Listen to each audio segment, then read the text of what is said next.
સુરત શહેર ગણેશ ઉત્સવ સમિતિ દ્વારા જણાવાયું હતું કે હિન્દુસ્તાનની આઝાદી પહેલા સમગ્ર હિન્દુ સમાજમાં જાગૃતિ અને એકતા માટે પરમ પૂજ્ય લોકમાન્ય તિલકજીએ શ્રી ગણેશ મહોત્સવનો પ્રારંભ કરાવ્યો હતો। ત્યારે તિલકજીનું આહવાનના પગલે તળ સુરતના આવેલા ગોપીપુરા સ્થિત ભારત સેવાશ્રમ સંઘ એટલે કે હિન્દુ મિલન મંદિર ખાતે વર્ષ 1642માં સુરત શહેરની સૌથી પહેલી ભગવાન શ્રી ગણેશજીની મૂર્તિની સાર્વજનિક રૂપે સ્થાપના કરવામાં આવી હતી। ધીરે ધીરે સુરતના અન્ય વિસ્તારમાં સાર્વજનિક ગણેશ ઉત્સવનો પ્રારંભ થયો હતો અને ગણેશ ઉત્સવની સાથે ધીરે ધીરે કેટલીક બદીઓ પણ આવતી ગઈ। ત્યારે મંડપ બાંધીને આખો રસ્તો બંધ કરી દેવો, મોડી રાત સુધી ફિલ્મી ગીતો વગાડવા, દારૂ જુગારની બદી અને મારામારી, જૂથ અથડામણ જેવી અનેક ઘટનાઓ બનતી। વિસર્જનના દિવસે સાંજે 4 વાગ્યા સુધી યાત્રાનો પ્રારંભ ન થતો અને આખી રાતે તેમજ બીજા દિવસે સવારે 5 વાગ્યા સુધી વિસર્જન યાત્રા ચાલતી। વિસર્જન યાત્રામાં ખુલ્લેઆમ નશીલા પદાર્થોનું સેવન થતું, જેના પગલે હિન્દુ યુવક મંડળો સામાન્ય બાબતમાં આમને સામને આવી જતા અને ઘર્ષણ ઊભું થતું। ઘાતક હથિયારો ઉછળતા, જેના કારણે મહિલાઓ અને બાળકો વિસર્જન યાત્રામાં જોડાતા ન હતા।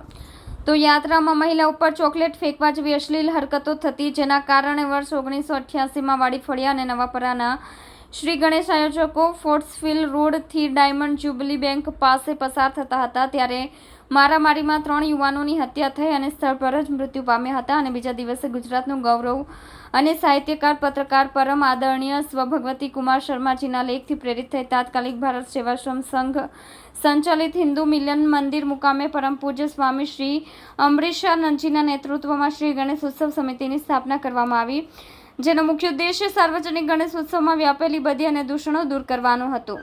સમિતિના માધ્યમથી સનાતન હિન્દુ ધર્મના હજારો યુવાનો 34 જેટલા પોલીસ મથકમાં શ્રી ગણેશ ઉત્સવના 3 મહિના સતત સક્રિય બની રહી વિનામૂલ્યે સેવા આપે છે। પરમ પૂજ્ય સંત શ્રી અમરીશાનંદજીના નેતૃત્વમાં શ્રી ગણેશ ઉત્સવ સમિતિ છેલ્લા 36 વર્ષોથી સતત સક્રિય છે, જેના કારણે છેલ્લા ઘણા વર્ષોથી 2 મંડળો વચ્ચે મારામારી કે હત્યા જેવો કોઈ અણબનાવ બન્યો નથી।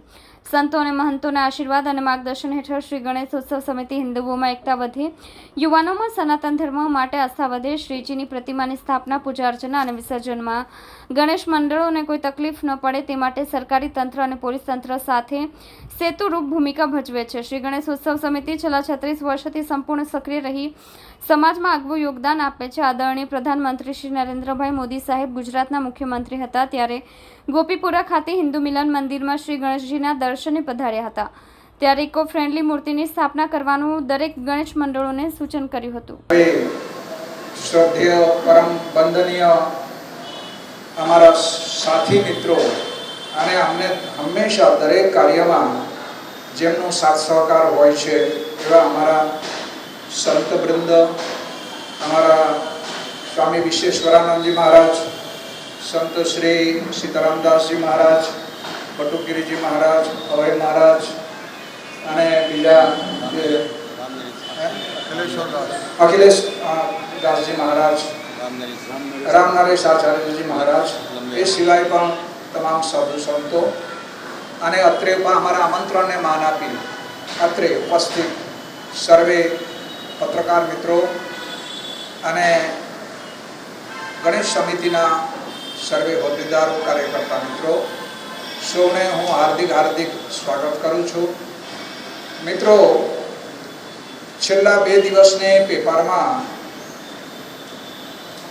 બધા અમે જોયા કે એમાં એવું લખવામાં આવ્યું છે કે વાંચવામાં આવ્યું કે સુરત શહેર ગણેશ ઉત્સવ સમિતિ હવે સુપ્ત છે, કશું કરતા નથી, આ છે તે છે વગેરે। એ આપ સૌ જાણો છો, જોયું હશે તમે મિત્રો।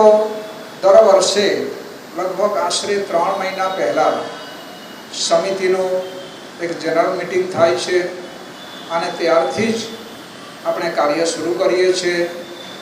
Police commissioner Shri, collector Shri, municipal commissioner Shri બધાને આમાં જે પત્રિકાઓ છે, આવેદનપત્ર વગેરે અમે આપીએ છીએ અને મંડળોને આપણે બધાને મિટિંગ લઈએ છીએ। પોલીસ જે દરેક એ વાઇઝ એટલે પોલીસ સ્ટેશન વાઇઝ મિટિંગો ચાલુ થઈ જાય છે। તો આ પ્રકારે ગણેશ ઉત્સવ સમિતિ આજે છેલ્લા 36 વર્ષથી આ કાર્ય કરી રહ્યું છે। અને મિત્રો, સુરત શહેરના નાના મોટા સૌને ખબર છે કે 36 વર્ષ પહેલાં 85-86 સુધીમાં શહેરમાં જે ગણેશ ઉત્સવ જોવાતું હતું ત્યારે કેટલી નુસન્સ હતું. ગણેશ ઉત્સવ એક ધાર્મિક તહેવાર હોવા છતાં પણ કોઈ ધાર્મિકતા જેવું, કોઈ લાગણી જેવું ન હતું. એટલી પ્રદૂષિત વાતાવરણ હતું. ગણેશજીના મૂર્તિ એ પર હોય, મંડપમાં હોય, સામે બધા પત્તા રમતા હોય, આખો દિવસ પિક્ચરની બધી બીભત્સ ગીતો વાગતા હોય અને દારૂ જુગાડ ત્યાં રમતા હોય. અને વિસર્જનના દિવસે શું પરિસ્થિતિ થતું હતું એ આપ સૌ જાણો છો.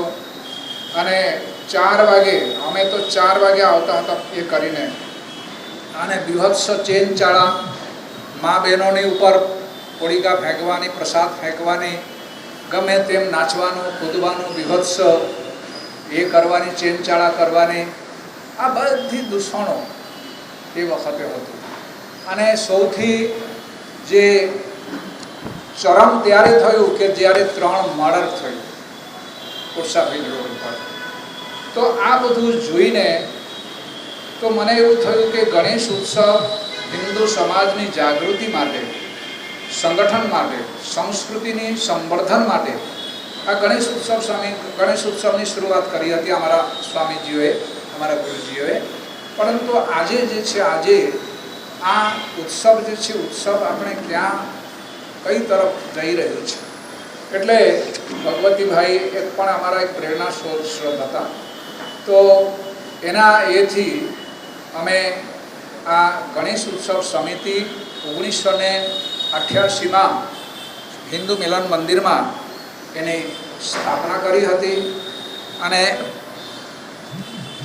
ત્યાર પછી શું થયું છે એની થોડી લખિતમાં આપણે આ એ આપ્યું છે.